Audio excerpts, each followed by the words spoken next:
Hello, welcome back to the Gamer's Tale. I'm Trent Gander. I will be your dungeon master for the evening. I have with me Joshua and Kyle. Tonight we're going to be talking about building game scenarios for your RPGs, both tabletop and in video games, so that we can hopefully set up something for the RPG stream that we've been meaning to do since like 3 years ago. Now we'll have awkward silence for about 5 hours, trying to figure out what to say. No, we'll. Yeah, I don't know nothing about tabletops, but other RPGs in the genre, love it.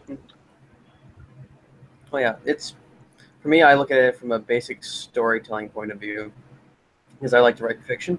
I haven't done so in a while, but you have to make it believable enough so that people will actually enjoy playing your game. Yeah, and I think that's the whole thing of it with like RPGs. It's telling a story, and you're part of that story. And ever since the beginning of time, humans love stories, and being a part of that, especially in the fantasy world or sci-fi world, it's great, very enjoyable. Yeah, I always find it great.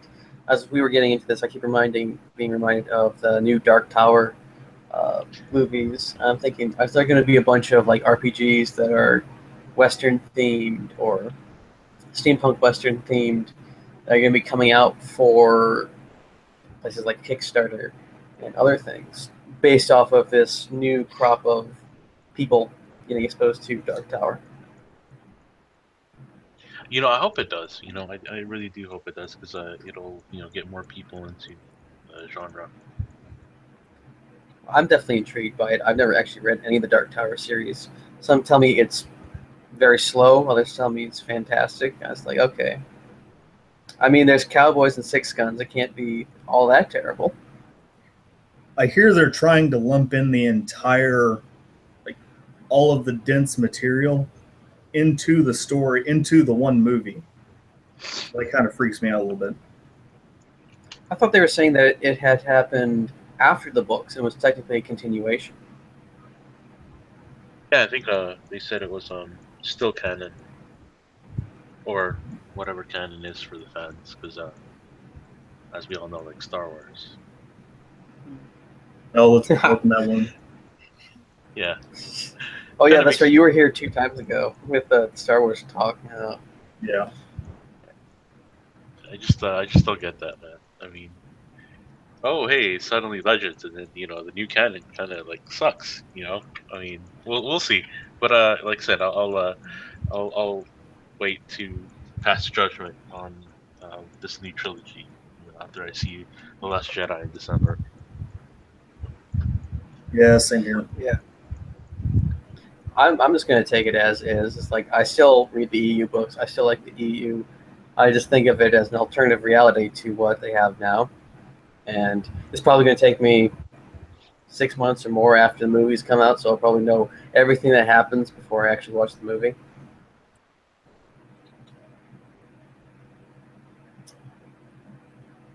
But Yeah, since and we go like ahead.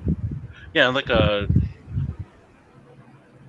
with them like doing that, all of the explanations for the backstories, all the explanations for um, every facet of the universe just totally goes out the window.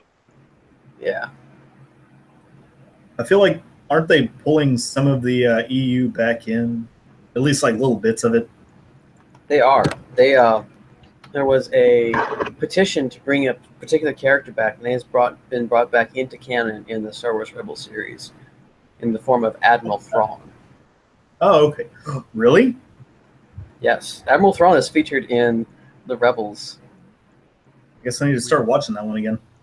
Yeah, I watched like the first half a season, fell out of it because it was on at awkward times, and I was like, yeah, this is okay. It's not. It didn't have the fierce grit of Clone Wars because no one was dying vehemently every episode, Yeah. which obviously needs to be included in Oh, every genre. And to make it interesting and to get people like emotionally invested, If you just want like Game of emotionally, Thrones. If you want emotionally invested, you should watch some of the streams of the Walking Dead Telltale series. There's so many twists and turns and possible outcomes. It's really interesting and really entertaining to watch people view it, and then like all of a sudden this cliffhanger, you get a cliffhanger of this episode, and then there's like somebody you thought was dead comes back in like a position of power. It's like, oh, I did not see this coming, and it was really well written. I like Only, that. See, I like things that are like that are it's very well written, you know, because it really shows through to the final product, especially with like RPGs. Like I'm gonna say it, Mass Effect Andromeda was bad. Was not well written at all. There's like huge like holes in the storyline. It's not well thought out at all. I don't even think like even if they had 6 months, um, that they would have like to finish the game, that they would have a good end product because it just wasn't written well. They don't have the talent, like they did with the previous Mass Effect games. while you're saying that, I thought of I Have the Power, and I couldn't help but think of E-Man.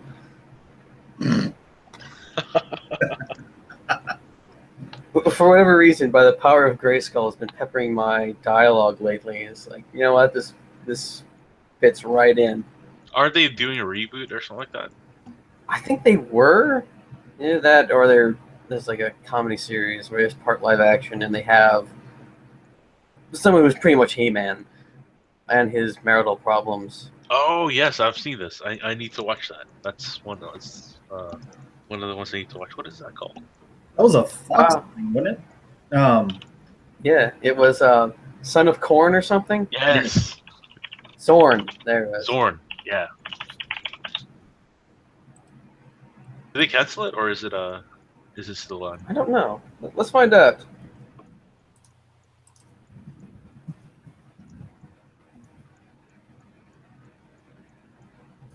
Looks like it's still going. Oh no! On May 11, 2017, the series was canceled after one season. That's the problem with things.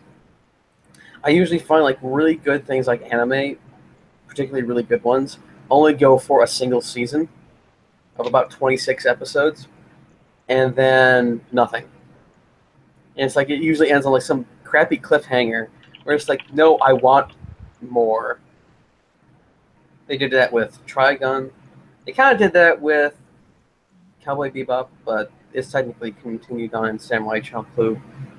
So, what are you gonna do? Right. True. And like for like live action things, like I think what was it? Terra Nova was canceled after one season. Have you guys seen that show? No. I still need to watch the rest of Firefly, though. What? Yes. Finish it and watch Serenity. Yeah. Yeah. And then cry. Cry a long. lot. Yeah. Yeah. I normally don't like react videos on YouTube, but we need that. Your reaction to watching the rest of Firefly. I think there'd probably be so many copyright infringements on that, especially if I took it from the YouTube.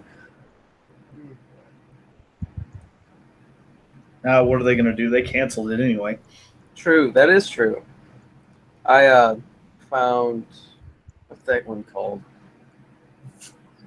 Dune. I found several copies of Dune on YouTube with hilarious audio distortion in order to eat the ban, if you will. I then found one that actually had a pretty decent audio for it, so I could actually understand what the hell they were saying.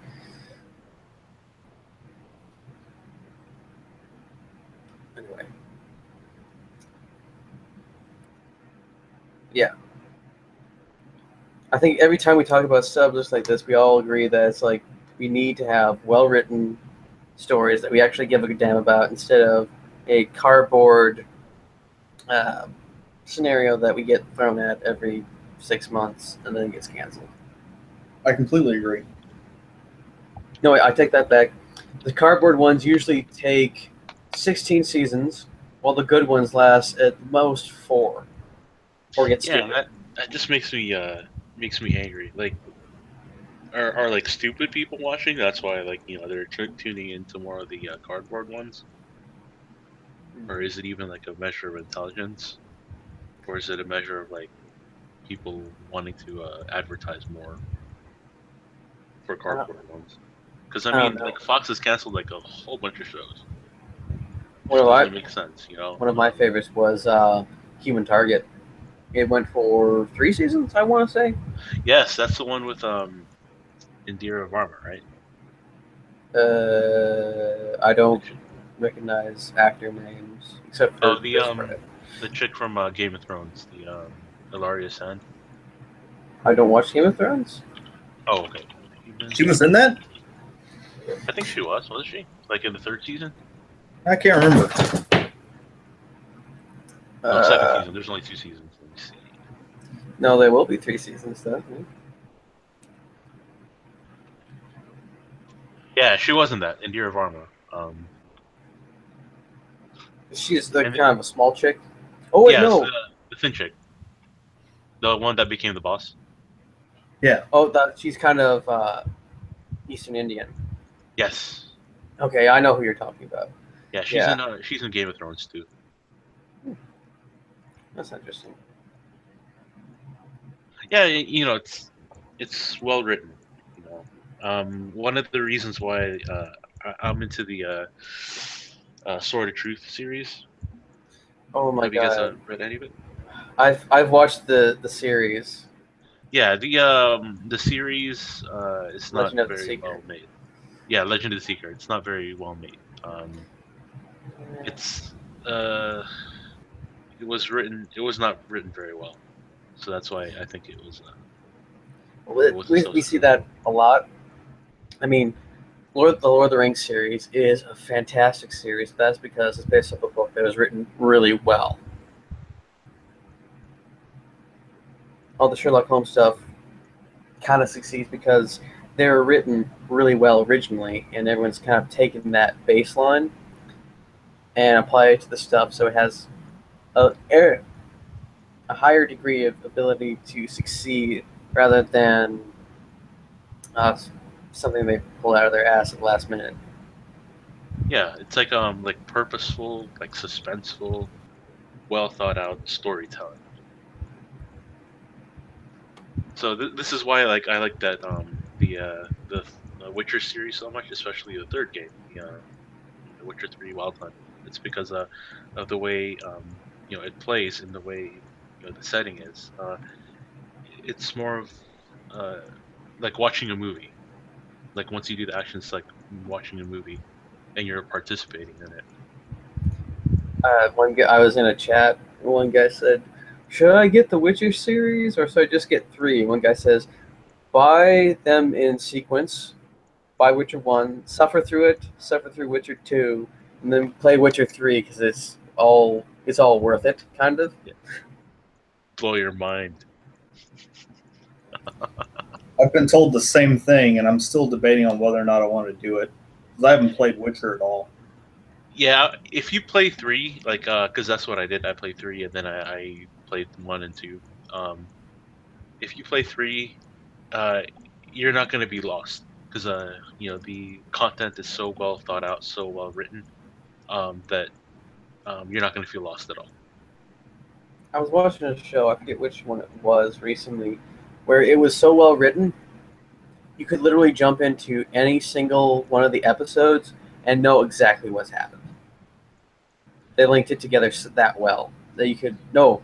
Because the last couple of books I read, that you jumped in the series, Iron What's this Jackal. called? Iron Jackal?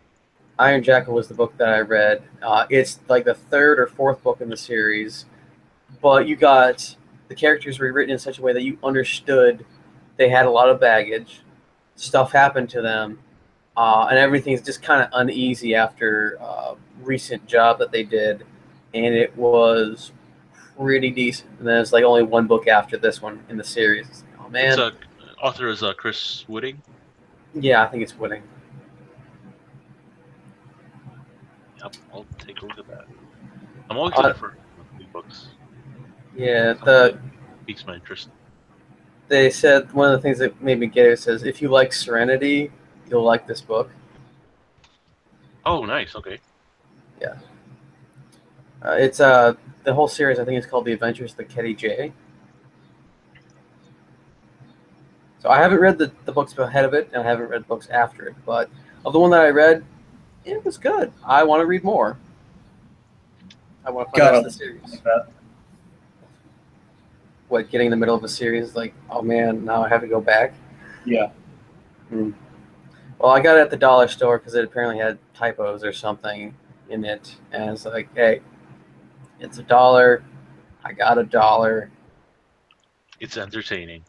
It's entertaining. I needed a new book because I've read my Star Wars books about 10 times through each one. You can see the wear on them. They're starting to lose words in them because of how much I've read them. I can almost I was good enough because I would read them like annually. I could probably tell you the entire story of the first book, and I actually did quote it word for word to a friend of mine who I had loaned it to, without the book actually being anywhere near me. And he said, I asked him, how close did I get? He says, you got pretty close. It kind of creeped me out. I can just almost imagine it like being a book of Eli's, like 20 years from now, there's just blank pages, and I'm just holding the book, reading it from memory, with it not being there at all. Is it bad that I'm like that with movies? You are in good company. My brother and I, the early 10 years ago, if you would have asked us anything, we would have responded in some form of movie quote. Sweet. I'm glad I'm not the weird one on this one. Oh, yo, we're definitely weird. It's just that there are more of us than you think. Fair enough. As another guy in regular in one of the streams says, we're not weird. We're not weird. We're just more entertaining. I'm gonna have to use that one. I mean, it's like watching the streamer we were watching. It was like all the stuff that we're like normal. It's like, okay, one of the things that they do in the stream for PUBG that they do is like they don't wear any pants. And so there's a bunch of these pantsless guys running around with guns. And they're like making all of these like innuendo and stuff. And they have the guys like workmates come in and they play. It's like, how can you say such things? It's like, wait, this isn't normal? You guys aren't used to this?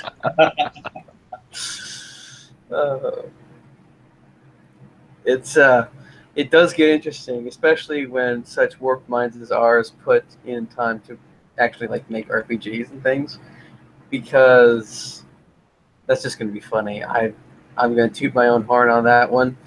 I plan on putting a bunch of innuendo and sly references into the entirety of the RPG.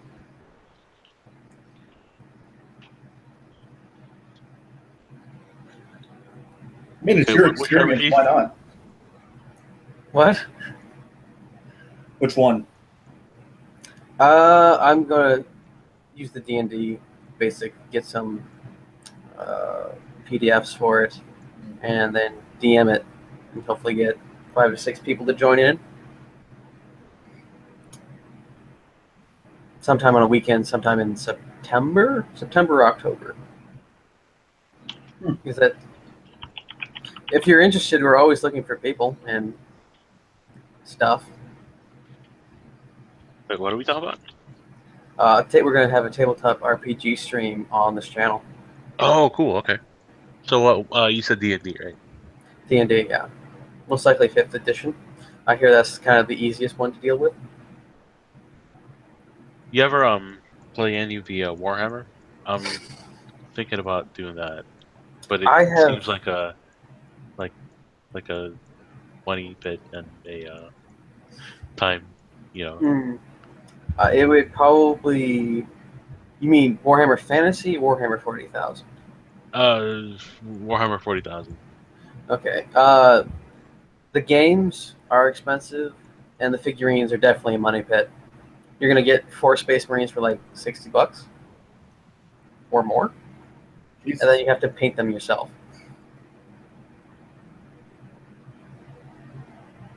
That's a lot of effort. Exactly, which is why I liked HeroScape, because the figurines came pre-painted. I mean, I've seen like some like YouTube videos where they show how to paint it, like with the Grey Knights, and Yeah. like painting it like a blue, shade of blue to make the silver like stand out more. Uh, it's really more of an art form than I'm willing to do, because it's like I draw like crap and I probably paint like crap too, and I don't want to mispaint something that I spent like $80 on and make it look like they got thrown up on by like a Call of Duty special or something.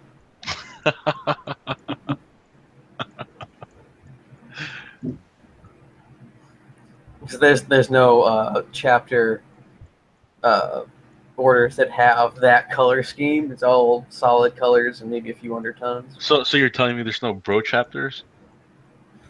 The entire Adeptus Astartes, the Space Marines, are bro chapters. You're thinking of the Custodies. I have to No, send you. I'm talking about like the bro chapters. Like college douchebag bro. No, you're thinking the Order of Chaos, the Chaos Marines. I suggest looking underneath Slanesh's or Tsench, one of their factions, because Slanesh is the god of pleasure, I think it is, and hedonism. So, yeah, they are vivid. The Soldiers of Silence or something. The Noise Marines, they're a vivid like purple, and they blast pretty much music at people to kill them. Really? Could be. Yes. That's interesting. Hang on. It's best summed up in the meme. This quiet offense, Slanesh. It will get loud.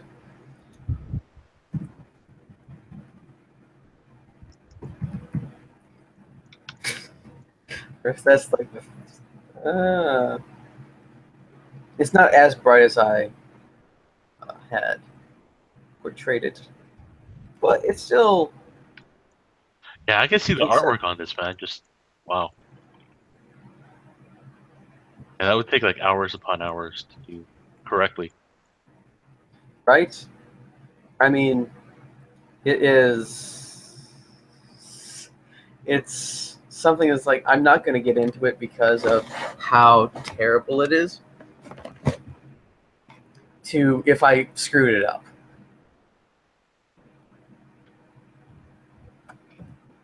Detail, but out of all of them, I think I like the setting, the universe. It's like a I dystopian. completely love the grim dark. So Yeah, much so I have been dubbed Warhammer in some locations. Rogue Trader. Rogue Trader is probably something I should try eventually. It was funny because I am kind of a fanboy of 40K. I just absorb all the knowledge about it. Uh, when I didn't have high speed internet, I just sit there and just read through the wikis. And this one guy said, "Oh yeah, we were playing this one game. It's getting into RPGs, and we are playing some Rogue Trader and stuff." I said, "I don't really get it." It's like you Warhammer 40K heathen. He says, "How did you know it was 40K?" It's like Rogue Trader is like the first of the 40K RPG cycle, and it's probably one of the more integral ones that were made back in the 80s and early 90s for setting up the RPG genre.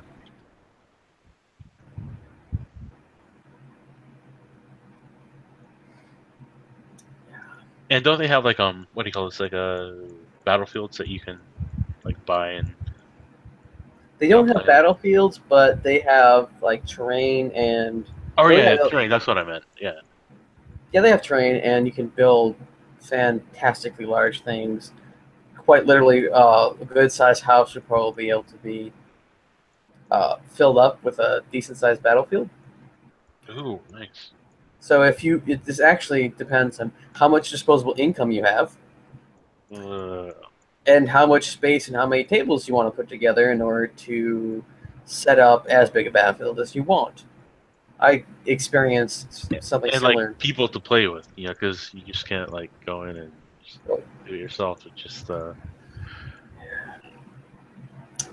HeroScape was very similar. I have an old train, like it's something for a train set that we used for building the battlefields, and I can build them pretty decently large. That it just was just easier just to put it on the floor and play with that way. There was it technically was part of a wall and a castle that was probably almost about 2 feet wide and about maybe foot long, 14 inches. It was good sized. I probably should get the figurines out because I just threw them in the box. And sometimes they get bent, but I have no place to set it up because once you set it up, it's best to play it and to enjoy it for a good, I don't know, week. My brother and I would play HeroScape maybe about once a day, and we'd have the battlefield set up at how we left it, probably for about 3 weeks at a time. So is it like a D&D type, or is it like Warhammer 40K type? HeroScape is kind of like the middle ground between 40K and D&D. They actually were selling more sets than D&D liked, so they were bought out by them and technically ended and discontinued by Wizards of the Coast. It had a very simple system, but it was also a battle simulator, for lack of a better term. And yeah, it was very nice. The backstory was based off of Norse mythology. You were technically fighting in Valhalla, is the setting. Okay. And these six, I think they expanded it to possibly eight Valkyrie generals fighting for control of these magic well springs that allowed them to tell the future. Sounds well-like. Yeah, and so you'd have. It was technically one side, the evil side, Utgard, all nice dark reds, versus a coalition of people underneath Jandar. And Jandar had a bunch of like robots, Valkyrie, and World War II soldiers under his command. And no, they didn't have any samurai. That was entirely Enar's shtick. Each one pulled from like specific areas and specific worlds that they had seen visions of. And so, like, the Airborne Elite, I think they were 82nd Airborne in their story. No, 101st. We get like explains like how things disappeared in certain areas like without a trace, and it's like part of the story is that they've been taken into Valhalla by these pretty much warring Kiri nations. It was a fantastic story, I must admit.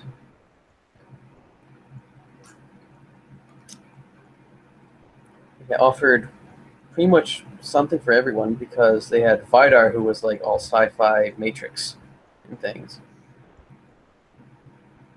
What's your guys' favorite like setting in terms of like fantasy?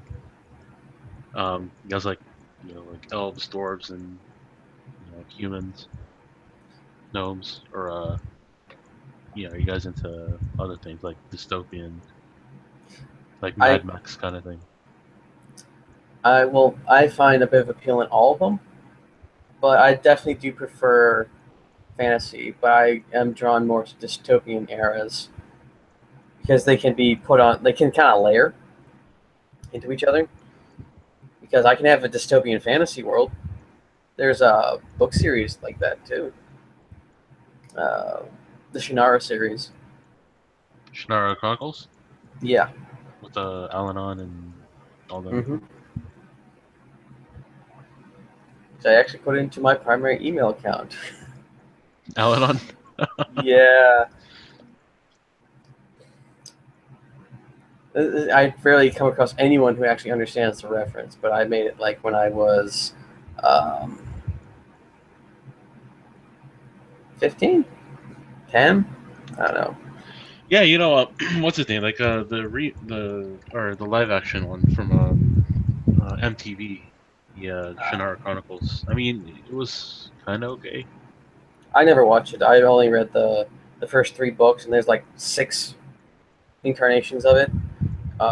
With the extended series, and there's like a prequel, and then there's like follows this entire dynasty down to like the great great great great grandchildren. It's like Yeah, that's just the it's a very mature world, just like Tolkien's world, you know. yeah it was.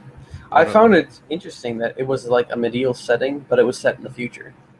yeah, after all the nukes went off, and after humans destroyed themselves, Yeah. other races started popping up. I think from like mutations or magic or something like that, right? Combination of both, if I remember correctly. The elves like had always been there according to the story, and so they re-emerged after mankind kind of kicked itself in the ass. And then the dwarves and trolls were technically just mutated humans, adapting to their surroundings, and gnomes. And Yeah. like yeah, in the series, like the MTV the series, Al-Anon is a little shorter. But yeah, you'll encounter 7 foot tall to 8 to 9 foot tall individuals. Yeah, Uh, he and was played by Manu Bennett, the Deathstroke from Arrow. I actually can see that. That actually is a pretty good uh, casting role. Yeah, he played Crixus and what was that, Blood and Sand. Spartacus? Yeah, Blood and Sand, right? Spartacus, Blood and Sand. So he has he's very intense, He played and he's Sinbad Kiwi.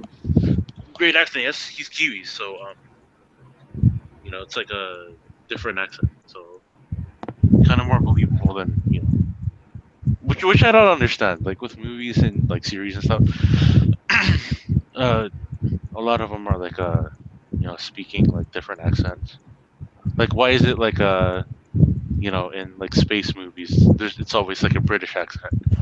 Or despite the controversies, like all the biblical films, everyone who plays biblical characters are like Scottish and British. It's like Yeah, right. I never got We that. consider them old world. yeah. I was actually reading something that the American accent is actually like the original British accent. It was developed. The modern British accent was developed to sound more upper crust, and like um, Shakespeare's apparently sounds better being read in an American accent than a British accent, which I find completely odd. Because Yeah, like aluminium. There's no I. you Whenever somebody says that, I'm like GTFO. Seriously? be gone. I'm trying to figure out which American accent they read it in. Obviously, a Midwestern. This will make no sense. It sure as hell ain't Texan. Or like a underlying Pennsylvania Dutch. Oh yeah, I can see that. There was I was down in South Carolina probably several weeks ago, maybe a month, and there was this individual. This guy had so thick an accent that he sounded like he was announcing for an auction, but you couldn't actually understand what he was saying. You just kind of had to guess what he was saying. Where is he from? I have no idea. I never asked him, but it was oh crap! I can't understand what you're saying, but I'll smile and nod. the Yeah, only way to go. it's funny how these accents like develop. You know, you guys ever see that? You remember the old grandpa, the perverted one from Family Guy? I thought you were gonna say Bad Grandpa. No, the perverted Herbert, one, the Herbert? Herbert. Yeah, there's a dude that he sounds exactly like him. It was there's a guy who set up a like a diving or like a diving Oh, that platform. one. He has a very high pitched voice. Yeah, and he Okay, speaks the I same way, you know. Hey there, y'all. And then he whistles too, you know, when he when he talks, just like a whistle. there was someone had played as Jason in Friday the 13th, the Friday the 13th game, and was speaking in that accent and in that persona while they were playing Jason, chasing the campers around. Holy crap! I gotta find that now. I'll send it to you guys like later or something. Uh, yeah, off of how things develop, I always find we had discussed this in earlier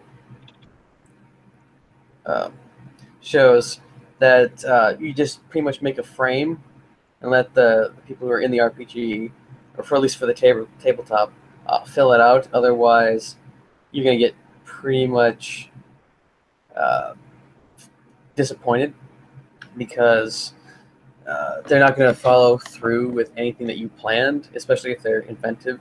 And one of the guys I wanted to get on tonight, Paul, told a story how he and his RPG crew had uh, assaulted a manor and overthrew an evil ruler with an army of hobos at their disposal. I still have to make that into like a short because that's just uh, that would just be a really great little snippet for people to watch. Yeah.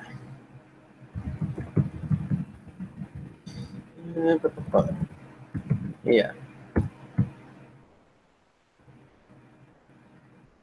Is there any other ideas we have for RPGs? RPGs. What do you mean? Yeah, like we already talked about fantasy setting and dystopian. You know, none of these things. Now that I think about it, utopian, never really works for RPGs. I mean, Actually, like Final Fantasy 15. You know, well, it was Utopia until like um evil empire attacks. You know, it always looks good. And that's what I like about it. The Final Fantasy games are just um, the artwork is good, architecture is amazing. wasn't Star Trek kind of like the utopian future? Yeah, there was like little violence. Nobody used money. It was almost commune-like, if I remember right, in the descriptions. In Yeah, the it's like they took like human like ambition out and like totally made that whole society work. I'm kind of glad they never went into how that worked because human ambition and then space travel never made any sense to me. Nope, it's never gonna work yeah, as evidenced by Russia, Cuba, Oh, come on, Ooh, comrade. we had the talked best about Korea. Metro 2033 and Stalker. I think last week or the week before, and it was set in Russia in a dystopian future, and it was great because the one of the my favorite thing is like when the environment tries to kill you as well. So it adds a bit more desperation and inventiveness when dealing with a story because it's not just okay. I have these enemies coming at me, but I also have to worry about that I'm fighting on lava. Like Anyway, dynamic like world or dynamic settings.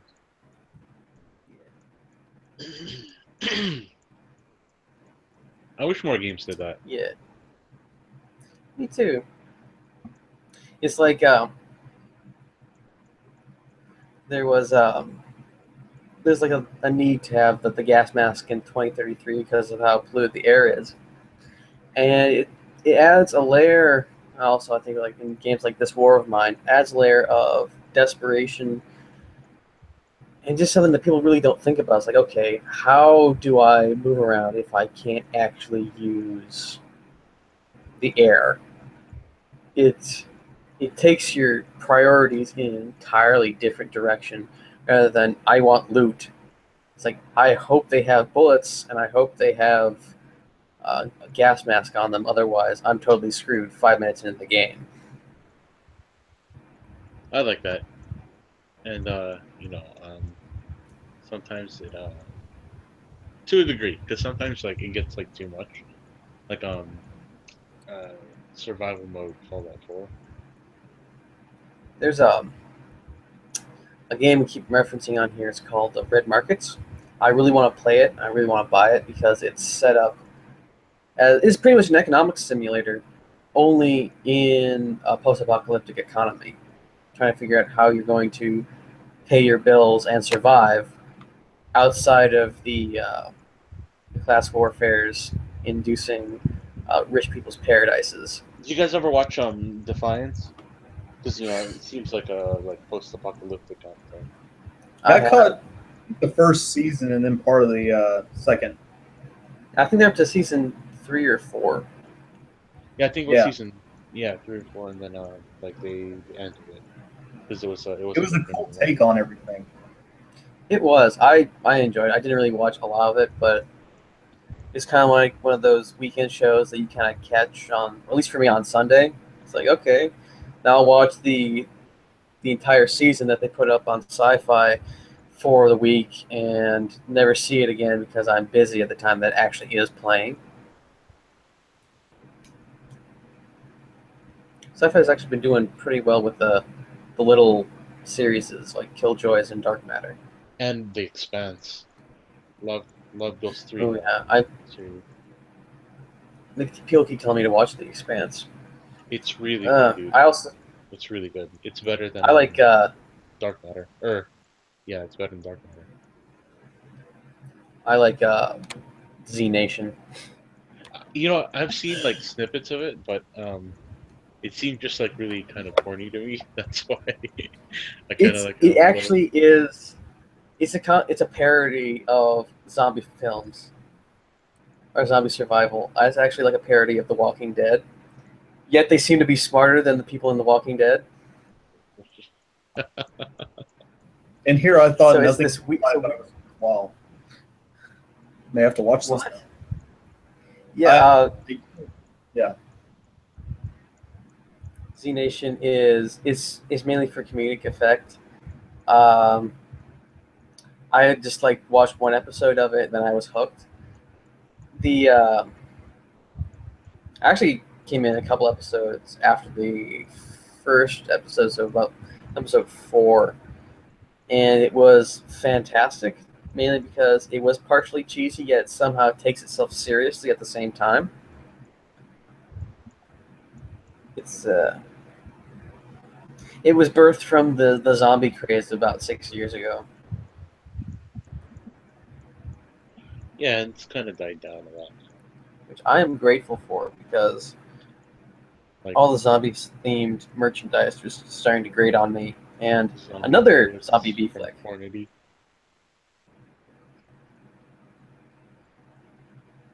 You remember those zombie bullets from Hornady? I still have some. I actually have a zombie knife, so yeah, thing weighs about 2 or 3 pounds. And it's like a spear point, so it's completely set up wrong and would be a pain in the ass to use. But yeah, I got it because it was about $6.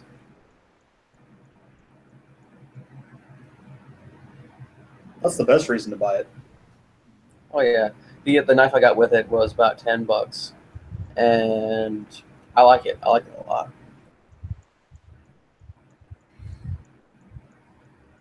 course, it has a skull on it, and it's like, okay, I've now gotten to the point where if it has a skull on it, I kind of dismiss it as stupid.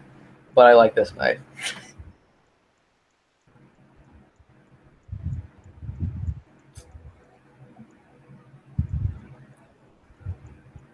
Well, I think that kind of wraps up our conversation for the evening, unless you guys have anything. What about like the 2077 from CD Projekt Red?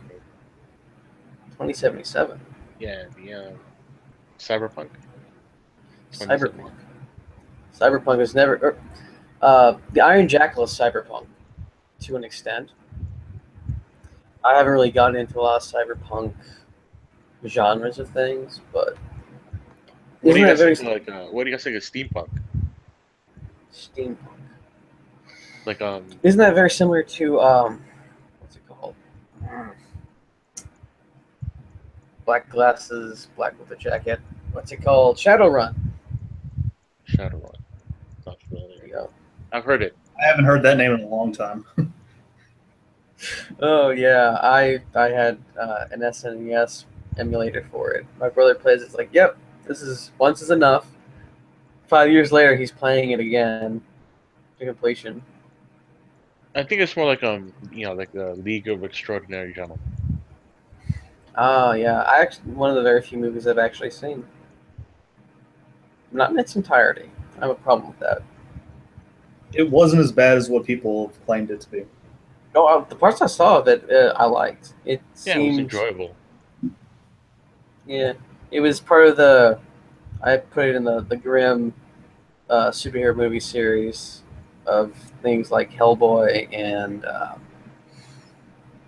to an extent Blade in the Underworld series. It has that dark feel to it. Yeah. Blade 1 was, the better of the series, But yeah, but I think. Just because, Blade, it was. Blade 2 It was kept gay. like. Yes, it was. It's horrible. It's kind of like what was that one series? Supernatural. Like the first season was like creepy as hell. These creepy as shit. the They first two got rid of it. seasons. Yeah. Why did they all get all goofy like after the second season? They I don't figured know. out. You kind of cut out on Kyle. What's up? They figured out what's sold. More people started watching after it got kind of goofy.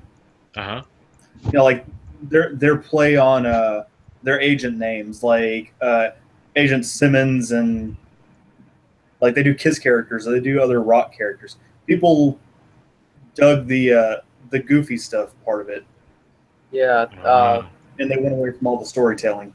the storytelling is actually still there. I actually do really like Supernatural and have watched most of the seasons. I fell out of the last 2 or 3, where they've gotten back into kind of the darker things. I even converted one of the people we had on here to watch it, and in circumstances not related to Supernatural, she's no longer talking to me. So there's that. But yeah, after you get It's to like the Jensen Ackles. yeah, she's a Cap girl, so He's a what? she is a Captain America fangirl. Whoa! What's wrong with Captain America? I've Hell had Hydra. Captain America. But yeah, there's nothing wrong. There's nothing wrong with it. But I actually like the middle part of the series of Supernatural a lot better because it was a bit lighter and they got more into the backstory of the family rather than how crap their family situation is. Like their time travel ones. The time travel ones are always kind of fun. The ones where they get tossed into TV realms and go through all the 80s ones. If you want to watch it, Josh, that's the episode Switching Channels or Changing Channels. It is worth it. But you have to watch the entire series up until that point. Sorry, what? What season is that? want to say season 5, but that's probably not it. There's only one place called Switching Channels or Changing Channels. Yeah, I'll find it real quick. Yes, that's one of the things like the WB did very well, like in the like late '90s, like mid to late '90s, like like how dark it was. It was like really creepy. You guys still Uh, remember that scene? That's like one of the scenes that when you say supernatural, that's one of the scenes that I see, in my head. It's when chicks on the ceiling, like blood starts Yeah. which pouring one? from There's like her, 6. Right. No, the first one. So mom. The mom, No, the girlfriend. Oh, the girl, Jess. yeah. Does You she forgot about that, come didn't back you? to, does she come back to life, or is she just like dead? She's dead. She's dead. Yeah, she's dead. Okay. Like she shows up in a random episode in season 3? Possibly. Yeah. It's like this creepy ass flashback where they're trying to get them to pour out their own minds or something. That's Or right. like they're like beset by all the ghosts of their past to pretty much encourage them to kill themselves. That was a pretty good episode, though. It was. Most of them. I probably should rewatch this series. But yes, I actually was right. It's season 5, episode 8, Changing Channels. I'm kind of creeped out by my memory of that I knew it was season 5. You know, I noticed that like with like a lot of the series and like movies nowadays, they don't use the situation to use what I'm trying to say is they don't use the situation to like to build up like the scary parts. If that makes any sense. No, they don't build the tension. Right. As well. Yeah. Right. That's what I'm Yeah, the trying to say. tension is just there by accident somehow. With like paranormal activity. It's like, yeah, we know we're dealing with ghosts, you expect to be scared. I like the major thing I like about Supernatural is like they weren't the typical bro idiots. They encounter bro idiots, but they're like professionals at their respective jobs for dealing with pretty much nightmares incarnate. That is while I'm still watching. I think in the later seasons it actually gets back to kind of the darkness of the original seasons. Yeah. The Mark of Cain story arc is probably one of my favorite ones. Oh yeah, yeah, especially since Lassiter's in there. I mean, I wasn't gonna say that, but he helps. Hey, What are other similar like series to that? I've seen. The only thing I can think of is Angel. Oh, Angel, yeah. right? Angel and Buffy. Yeah. Angel was a better series, I think. Buffy was more of like a girl power kind of thing, which is okay, but all the full storyline. Buffy was kind of episode by episode. I watched Angel kind of religiously too. you guys remember that whole storyline, the story arc with Wolfram and Hart? Yes. Wasn't that like most of it? Right. But I think that was like most of it. the big reveals were just like mind blowing to me when I was a kid. Are you talking about when they took over Wolfram and Hart, or just like No. the overall reaching of it's everywhere? Yeah, it's like everywhere, right? I don't know, the part where they completely started managing Wolfram and Hart, that was some of the better storylines for me. Just because you're sitting there watching them being beat down, but still trying to be the good guys, and it's so difficult.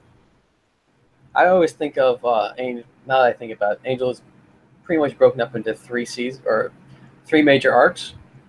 There's the one where he's in his original hole. Well, that was like some sort of creepy ass school. Then they have him move back into the hotel, and then there's the Wolfram and Hart ones. Yeah. I should find that series. It has been too long.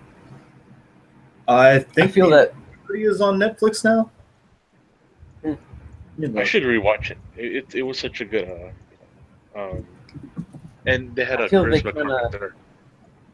they kind of went off on a tangent like the last seasons, though. I feel.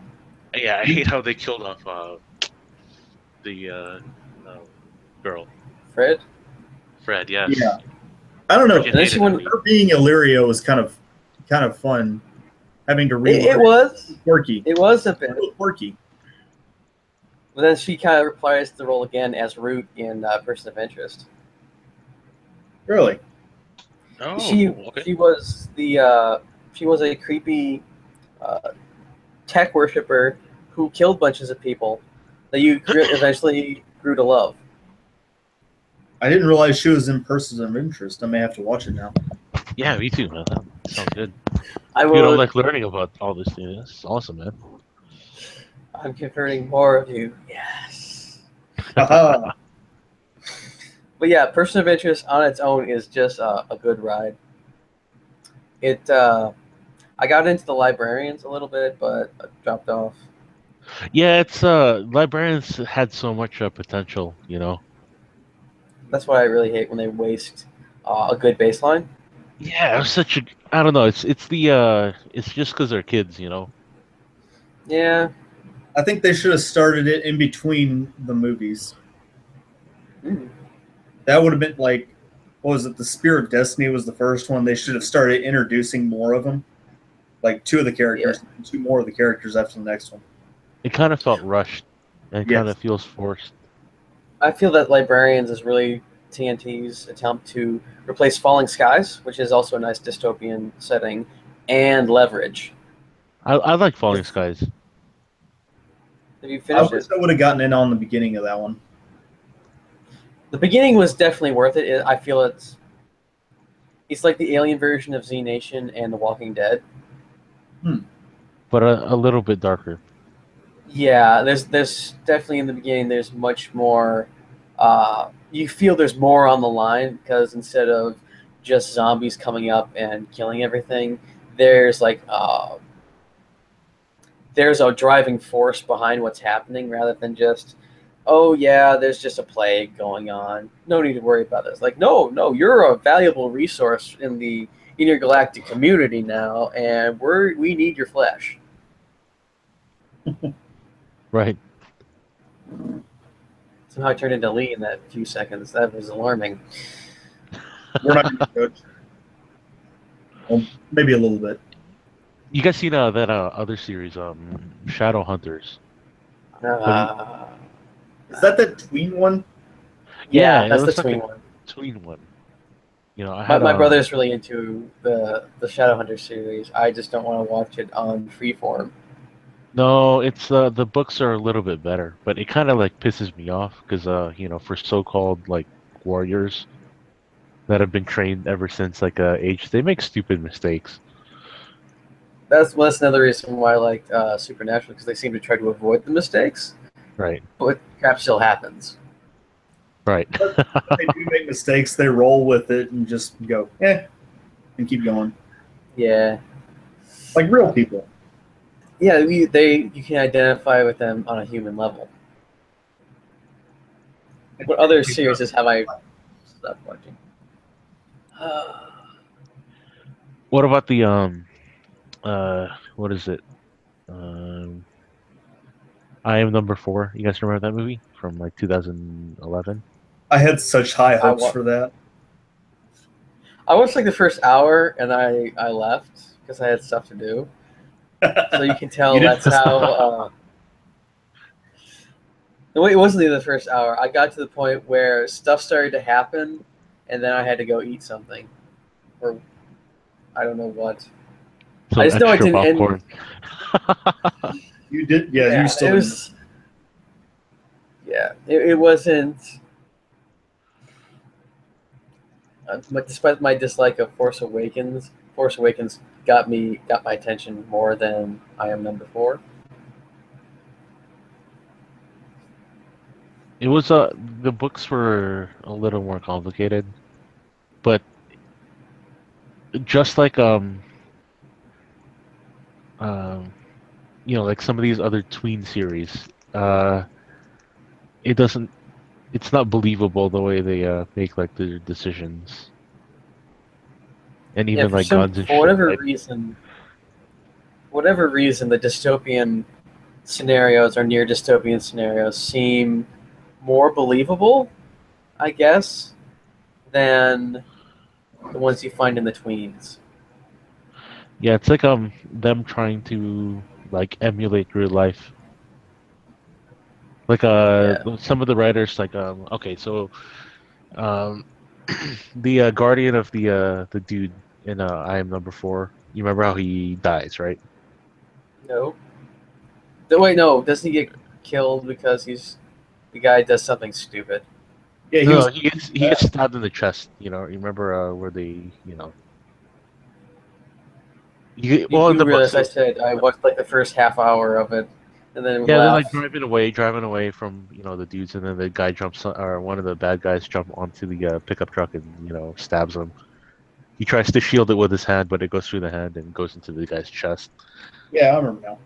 Yeah, so all right, so he uses a shotgun in uh the books.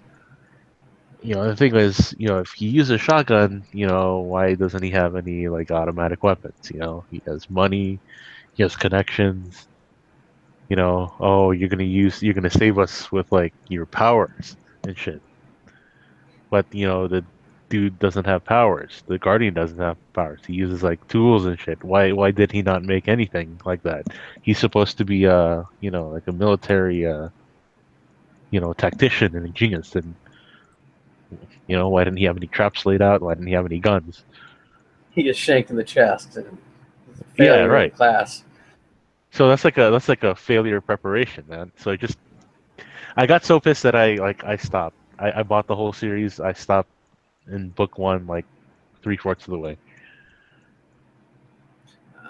So that happens in the book too. Right. It's like Yeah. seriously, Well, not even an AR. Are you kidding me? No, like in the no IEDs, Molotov cocktails, nothing. It's There like well, were. a failure of the author to do her research. I'm not surprised. Really, I'm not. But like with the Shannara series, a lot of the main characters are like, "Oh yeah, we just have some random kid who works at an inn. Okay, you're gonna go be like the equivalent of the ring bearer. You're supposed to kill this Dark Lord with this woefully inadequate weapon. Have fun. What? What's going on?" And you can feel how their inexperience affects the story, and you can understand why it affects the story because pretty much the guys are just a couple of outdoorsmen who are suddenly told, "Hey guys, yeah, these supernatural beings are coming to kill you, so get out of town while you still can."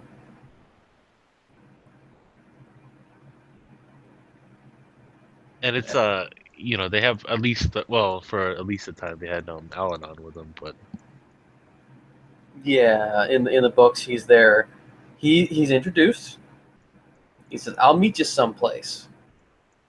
Then he goes on his way. In the first story, Al-Anon really doesn't have that much of a role.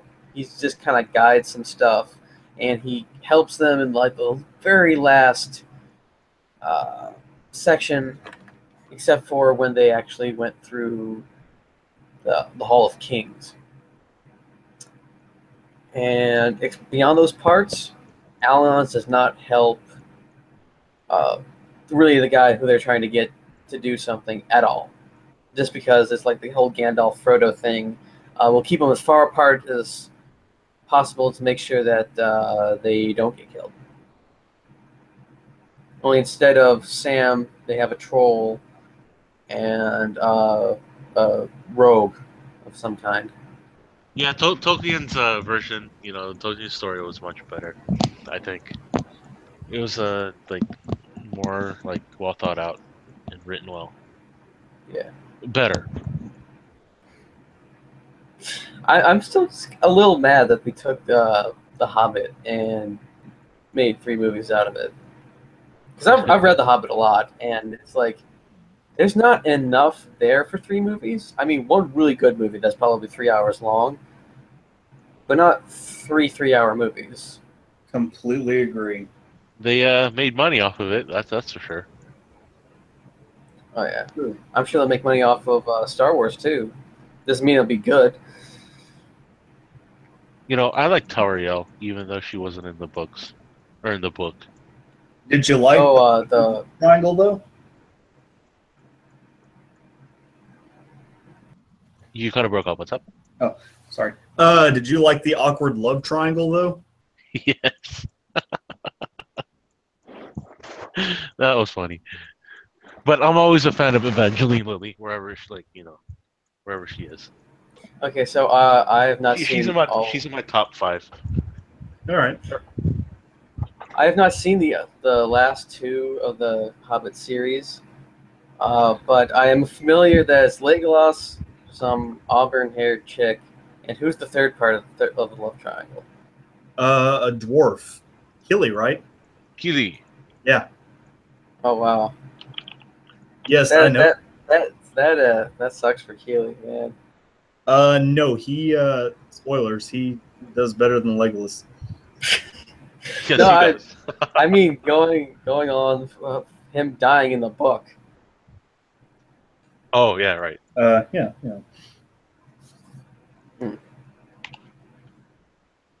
Either way, those books were still well written. I still need to finish reading the first trilogy, or the Lord of the Rings trilogy. I read it in a month, so God, I feel really bad then. no, that was actually like people usually take several months to read it, so that was me possibly spending about 2 hours a night by flashlight reading like 3 chapters of Lord of the Rings a night, which makes me feel really bad now that I think about it. But I had nothing else to do, so I understand. Yeah, she was a she was a perfect candidate for an elf. I mean the ethereal beauty and pointy ears. Yes, for Evangeline Lilly.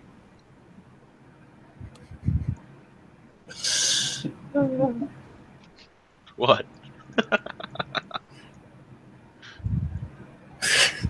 I just thought, never mind. Law 34. I'm sure there is, but I haven't. Yeah, we're all sure there is.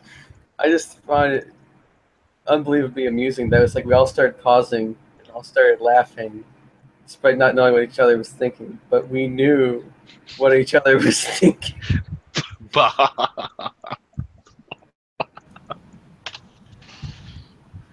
It's that hive mind. It's that what? What? The hive mind. The hive mind. Oh, I thought you said the white one. Whoa, racist much? Depends on who you ask. Fair. Who else would look like a good a elf? Like Male or actress? female? Female. I don't care about males. The chick from Legend of the Seeker probably would have been. Oh yes, Bridget Regan. She actually appeared in NCIS LA for an episode. Yeah, she was also in a couple episodes of Beauty and the Beast. WB. Oh yeah, I didn't watch that. That had Lois Lane from Smallville on it. Yeah, I was always a fan of Lois Lane from Smallville. What's her name? Or sorry, Lana. Lana Kirsten Lang. something. Yeah, right, Lana Lang. Kirsten something. Kirsten Right. Bell.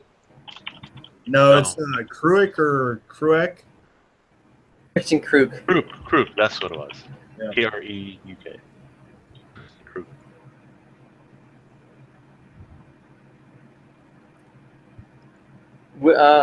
Would Willow be a good elf from Buffy? The witch one from Buffy. Yeah, I'll go with that. What's her name? Allison Hannigan. Band nerd. Yeah. Yes. And she was in How I Met Your Mother. Yes. Half the reason why I watched How I Met Your Mother. Do I want to know what the other half is? Some of it was funny. That's the thing. I always find like the half-hour shows to be attempts at humor rather than actually being funny.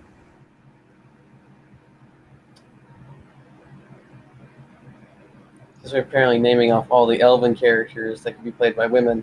The small chick from NCSLA. NCISLA.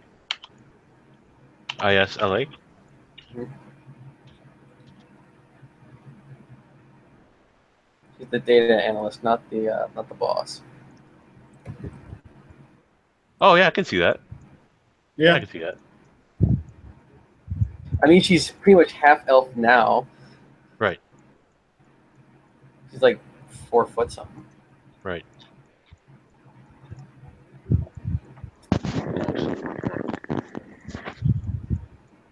Is your stomach growling? Anyway, Not mine. Oh, that was me. Sorry. Yeah, I can see that. I can see that. Who Felicia else? Day. Felicia. I mean, if we're gonna Yes. go why for is that name sound familiar? Dr. Horrible, she was in Supernatural. Oh, her. Yes. Yeah, she could probably be an elf of some kind. What Ooh. about that one chick from WB? That one show, the Gilmore Girls, the daughter. Gilmore Girls? Which one? Oh, the daughter. Rory. Yes. Eh, It has the baseline there, but it doesn't really fit in. I feel like they'd be a bit forcing it. Or what? Be a bit more like you're trying to force it. Gotcha. What about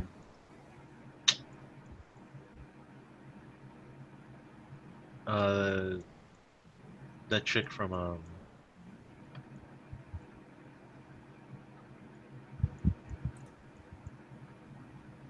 Which genre? Which TV show? Which channel? the host? Remember that? Have you seen the poster, Hannah? Hannah. Oh, the movie Hannah. Yeah. Or the host? No. Yeah, I'm trying to think furiously. She kind of looks like an elf already.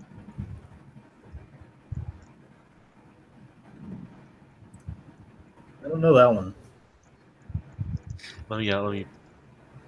Uh, Barton or Ronan? Ronan. Yeah, I could definitely see her being an elf. I Oh, think I probably know a couple of people who actually kind of look like that too. Emily Browning. I think she can be. The Blanchett woman might be. I don't know. She looks too much like Kate Blanchett. yeah. She's in Lord of the Rings. She's an elf. Hey, amazing how that works. right? Is this the same woman, or is this just her and brunette? No, this is different. Uh, different. This is Emily Browning from a series of unfortunate events. Why does that sound familiar? She's in that? Yeah, the original one. Not Oh. the. I'll be honest, I remember her from Sucker Punch more than the other. I'm remembering Sucker Punch more than a series of unfortunate events. Wait a minute. I have a video game named that. Okay. And they also have She's also in American Gods. The series. Sounds familiar. American Gods. I've heard of it, but I haven't watched it yet. It's Yeah, pretty good. I can't wait for the second season. I noticed like all these like more mature rating shows all kind of started with Breaking Bad. That was like the first. That and Sons of Anarchy were like the first of the more mainstream, mature rating TV shows, and then everything else started saying, "Hey, we can get away with more now," and they went on from there. So if you think about it, you have to think Breaking Bad for Game of Thrones. Lindsay Fonseca. That would be hell to write on an application. Lindsay Elf? Farchick. Fonseca, Elf.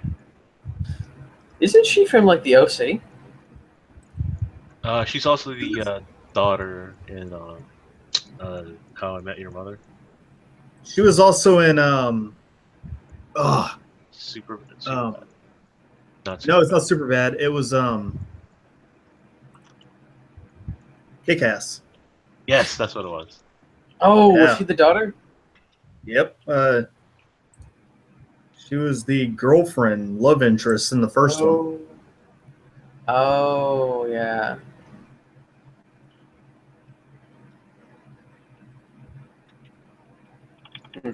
So who's the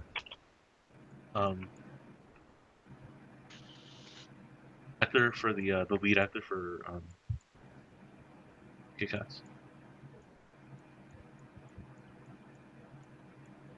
Yeah. I want to say Michael Cera, but that's wrong, right? Let's find out. Yeah, that's wrong. Me.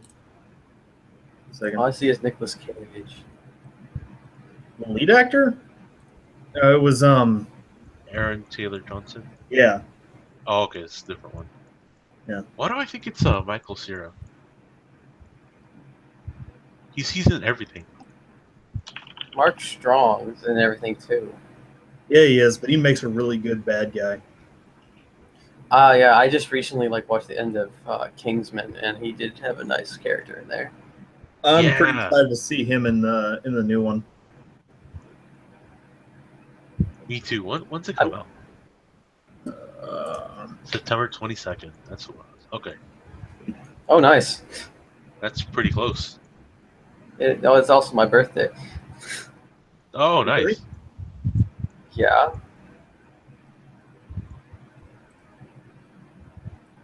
I find it amusing. Wait, Kick-Ass came out 7 years ago?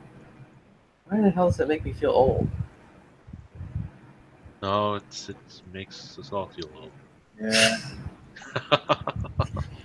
Oh, wait. Oh, crap. Wait for the puns in 2020. I guess I should be thinking we'll be around to have puns in 2020.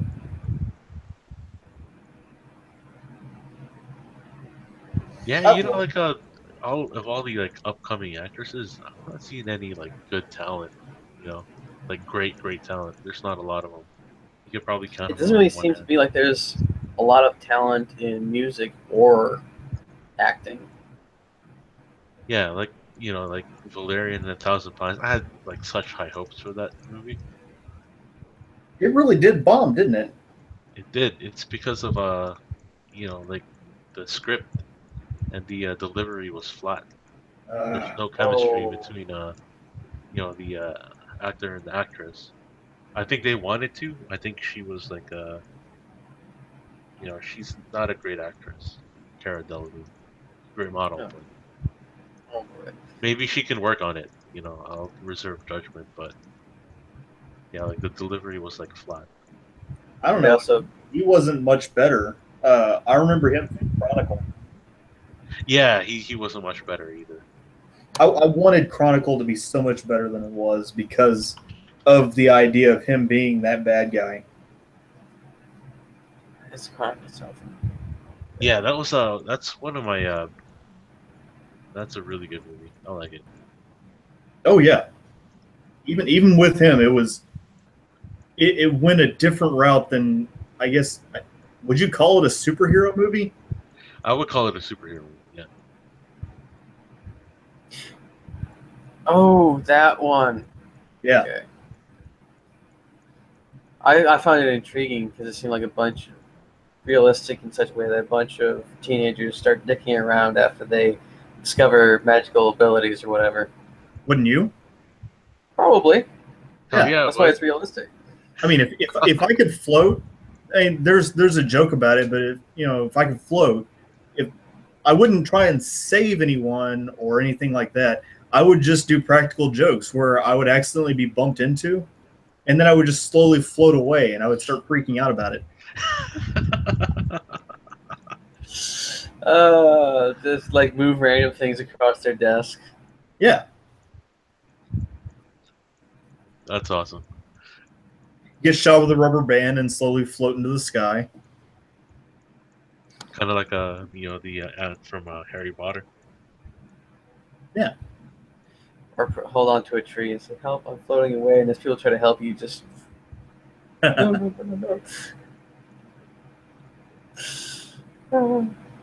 Yeah, I think delivery is also probably another good thing to incorporate into RPGs, especially tabletops, to act out your character a bit. Like we actually give a damn instead of just, "Hey, I'm here to write words on paper." Yeah. Yeah, I don't know if I could do that personally, because I mean, We have to find out now, won't we? right? You have to have an imagination. It's like, today it's more like, should I admit I have an imagination or pretend I don't? Because which one is going to cause me more trouble? Oh, you always go with the imagination, whether it causes trouble or not.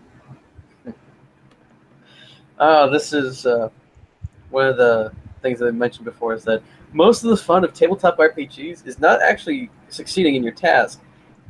It's bullcrapping with everyone around the table, complaining about how bad you actually are playing and what just happened to you. Sounds about right. Yeah. I think that's good enough to end on, especially since we're a half hour overdue. I enjoyed it, and I hope whoever eventually watches this, enjoys it. And we'll catch you next week. And cool music plays as the lights go down.